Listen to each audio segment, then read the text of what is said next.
Chess is more than just a game, it is a battle of wits, a silent conversation between two minds. Each player commands an army, seeking to outmaneuver the other on an 8x8 checkered field. This is not a game of chance, like rolling dice. Every move has a consequence, every decision shapes the future of the contest. Victory comes from clear thinking, careful planning, and sometimes a touch of clever trickery. It is a true test of mental strength and strategic skill, a sport for the mind that has captivated people for centuries. You sit opposite your opponent, and the world fades away, leaving only the board and the pieces. The appeal of chess is truly universal. It crosses all boundaries of age, gender, and culture. Young children can learn its basic moves. Seasoned veterans can spend a lifetime exploring its endless complexities. You can find chess played in quiet parks, bustling cafes, grand tournament halls, and online by millions around the globe. Its language is understood everywhere. The beauty of a well-played game, a brilliant combination, or a stubborn defense can be appreciated by anyone who understands the fundamental principles.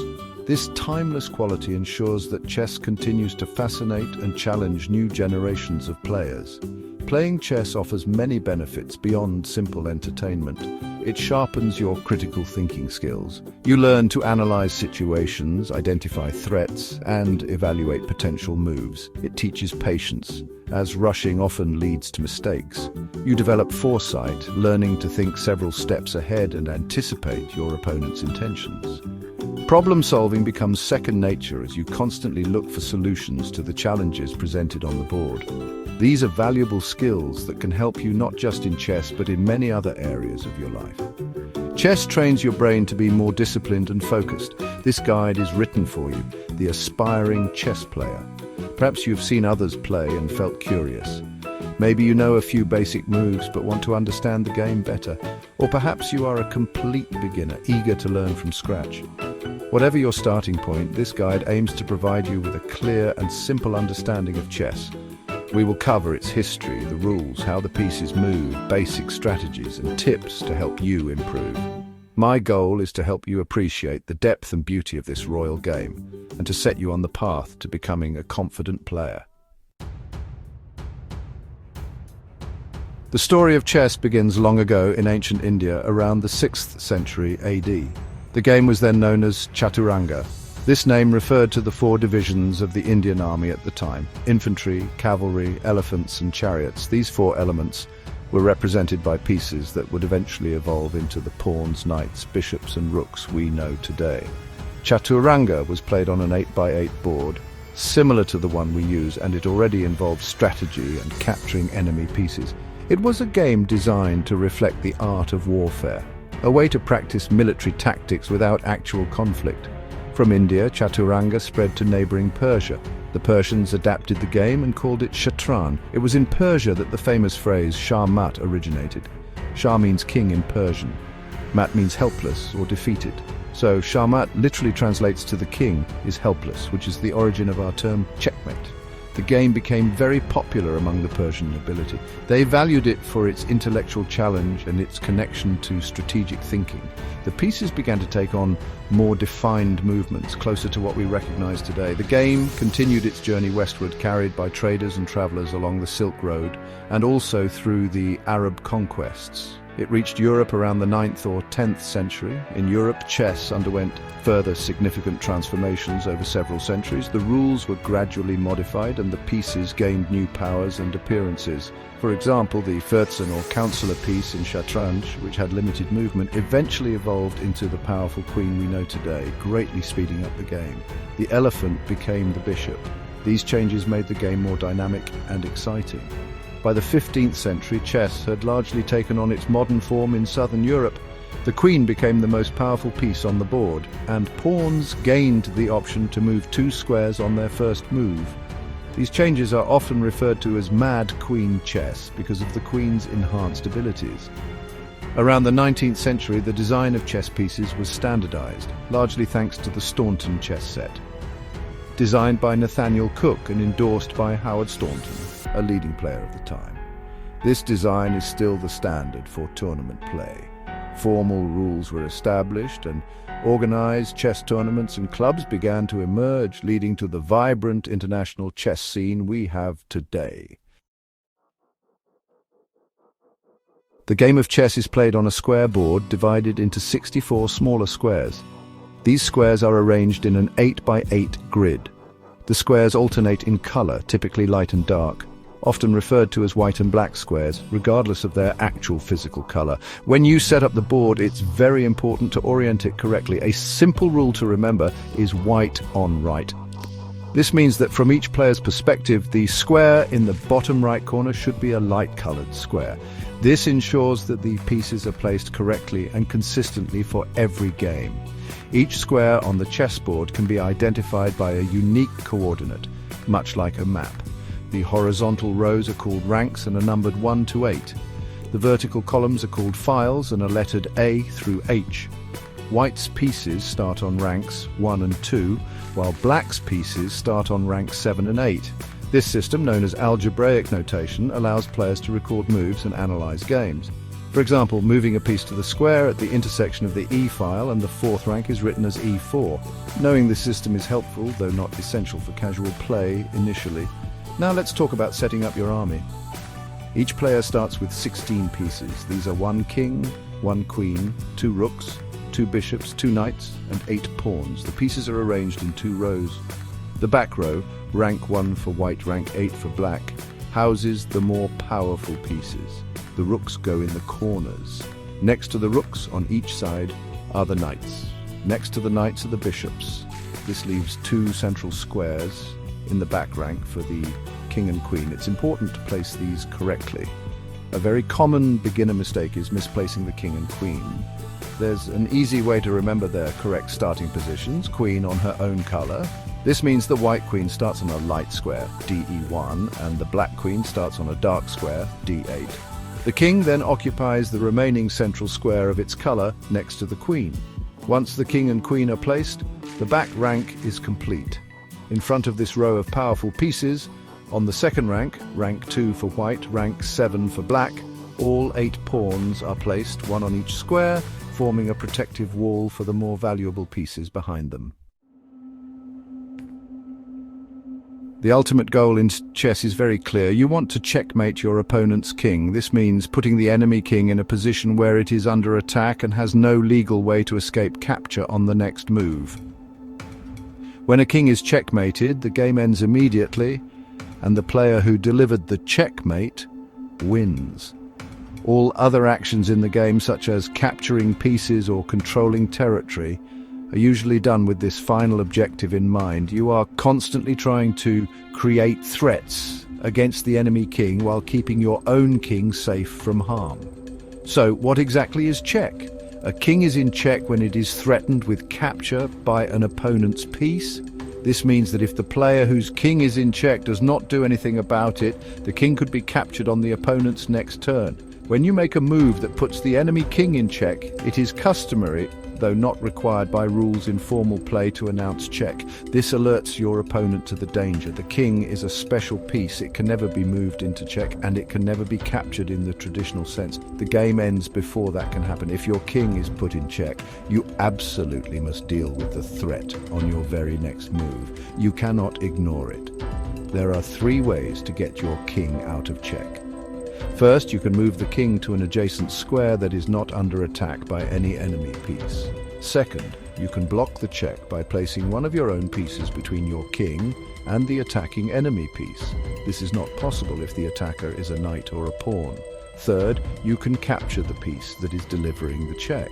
If none of these 3 options are available, then your king is checkmated. Checkmate ends the game with a winner and a loser. However, not all chess games end this way. Sometimes a game can end in a draw. One common way a draw occurs is called stalemate. A stalemate happens when it is a player's turn to move. Their king is not in check, but they have no legal moves they can make with any of their pieces. In this situation, the game is immediately declared a draw. Other ways to draw include agreement between players, repetition of the position 3 times, or the 50-move rule if no pawn has been moved and no piece captured for 50 consecutive moves. Understanding these outcomes is crucial. Section 5. Meet the army, the king and queen royalty on the board. The king is the most important piece in your chess army. If your king is checkmated, you lose the game, regardless of how many other pieces you have on the board. Despite its importance, the king is not a very powerful attacker for most of the game. It can move one square in any direction, horizontally, vertically, or diagonally. This limited movement makes it vulnerable, especially in the opening and middle game when many enemy pieces are active. Therefore, one of your primary goals early in the game is to ensure your king's safety, often by tucking it away in a corner. The king does have one special move called castling. This is the only move in chess where you can move two pieces at once, the king and one of your rooks. To castle, your king moves two squares towards a rook, and that rook then jumps over the king to the square immediately next to it on the other side.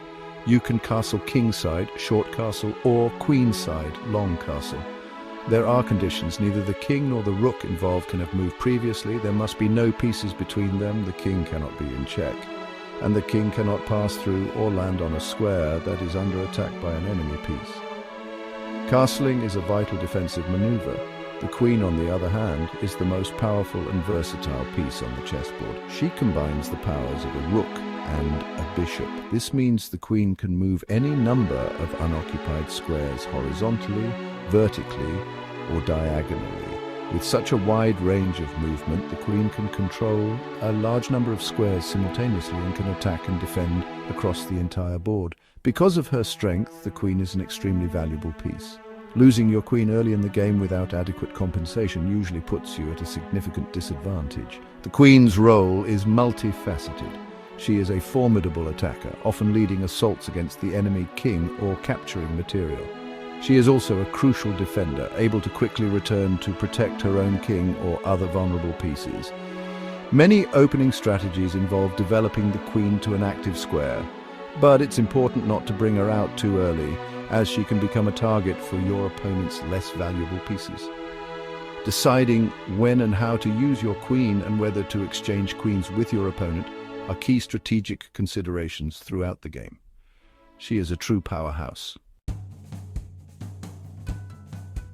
Section 6. The supporting cast rooks, bishops, and knights, your mighty allies.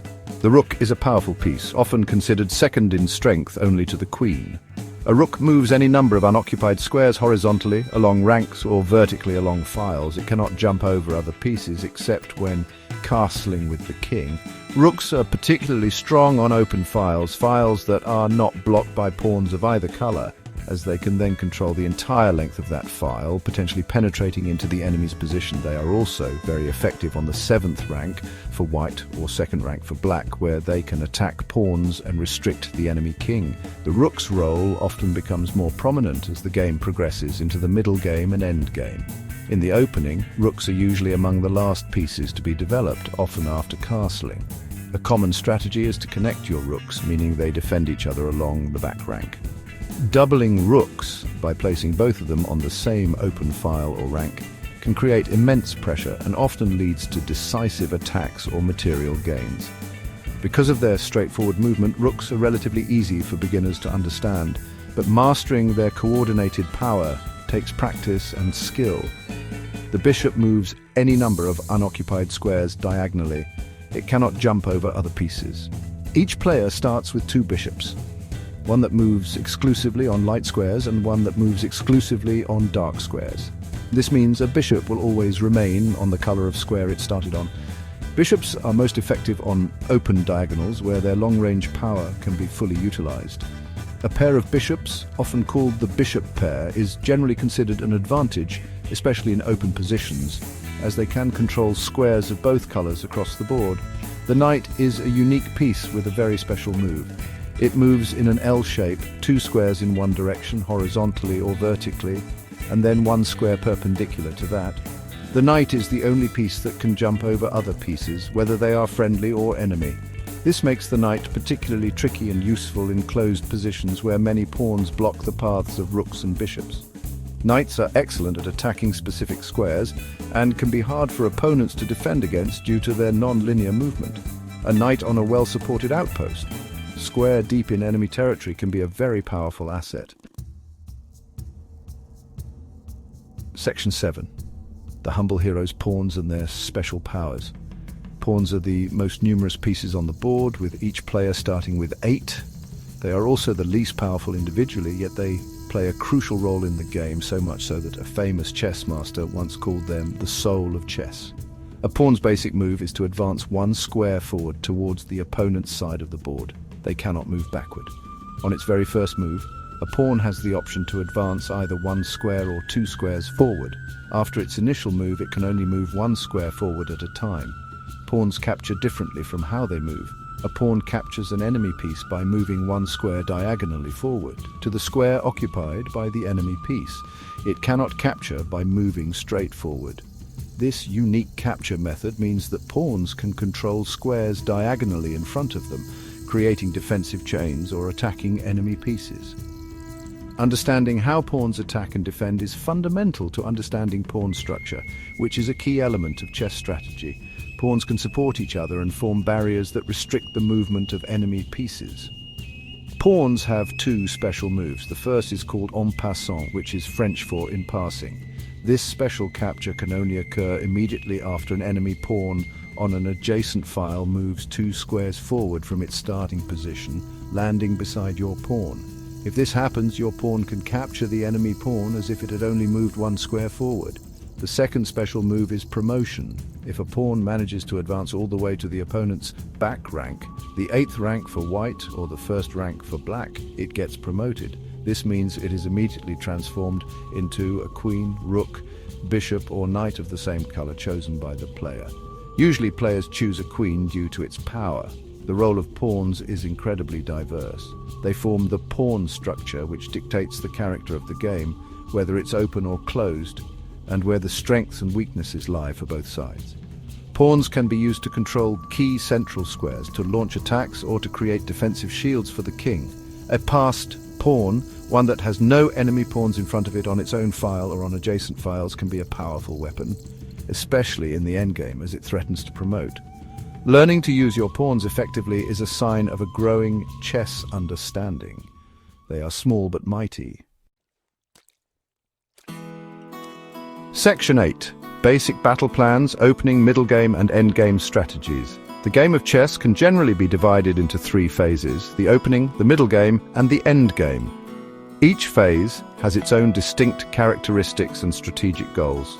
The opening refers to the first 10 to 15 moves of the game. The primary objectives in the opening are to control the center of the board, develop your pieces, knights and bishops first, then rooks, and ensure your king's safety, usually by castling. It's wise to try and control the central squares d4, e4, d5, e5 with your pawns and pieces, as pieces in the center control more of the board. Avoid moving the same piece multiple times without a good reason, and don't bring your queen out too early. Once the pieces are developed and the kings are safe, the game transitions into the middle game. This is often the most complex phase of the game, where tactical battles erupt and strategic plans unfold. In the middle game, you should look to improve the placement of your pieces, create threats against your opponent's position, and identify and exploit any weaknesses, such as poorly defended pieces or an exposed king. You might aim to win material, capture your opponent's pieces, or to gain a positional advantage, such as better pawn structure or control of key squares or files. Calculation and careful planning become very important here. If neither player achieves checkmate in the middle game, and many pieces have been exchanged, the game enters the endgame. The endgame is characterized by fewer pieces on the board. In this phase, the king often becomes an active attacking and defending piece, moving towards the center of the board. Pawn promotion becomes a primary goal, as even a single pawn can decide the game if it can be promoted to a queen. Understanding basic checkmates, such as king and queen versus king or king and rook versus king, is essential. Knowing how to handle pawn endgames, where only kings and pawns remain, is also very important for success. Throughout all phases of the game, it's crucial to have a plan, even if it's a simple one. Think about what you are trying to achieve with your moves. At the same time, you must pay close attention to your opponent's moves and threats. Chess is a dialogue. You need to react to your opponent's ideas while trying to impose your own. Be flexible and ready to adapt your plan if the situation changes. Learning these basic strategic ideas for each phase will give you a solid foundation upon which to build your chess skills and enjoy more complex battles. Section 9, your first steps to mastery. Tips for beginners and final encouragement. The most important tip for any aspiring chess player is to play as much as possible. Practice is the key to improvement. Play against friends, family, or online opponents. The more games you play, the more familiar you will become with different patterns, tactics, and strategic ideas. Don't just play mindlessly, though. After each game, especially your losses, try to analyze what happened. Where did you make a mistake? What could you have done differently? Learning from your defeats is one of the fastest ways to get better. Even a quick review can reveal valuable lessons. Focus on learning basic chess tactics.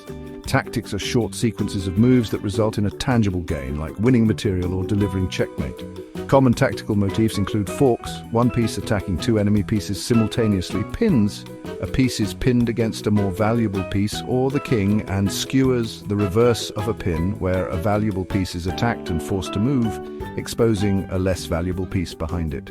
Solving chess puzzles regularly is an excellent way to sharpen your tactical vision. There are many websites and apps that offer thousands of puzzles for all skill levels. Don't be afraid to lose. Losing is a natural part of learning chess, especially when you're starting out. Every grandmaster was once a beginner and lost many games. Each loss contains a lesson if you are willing to look for it. Try to focus on playing one or two openings for white and one or two defenses for black consistently. This will help you become familiar with the typical plans and ideas in those openings, rather than trying to learn too many things at once.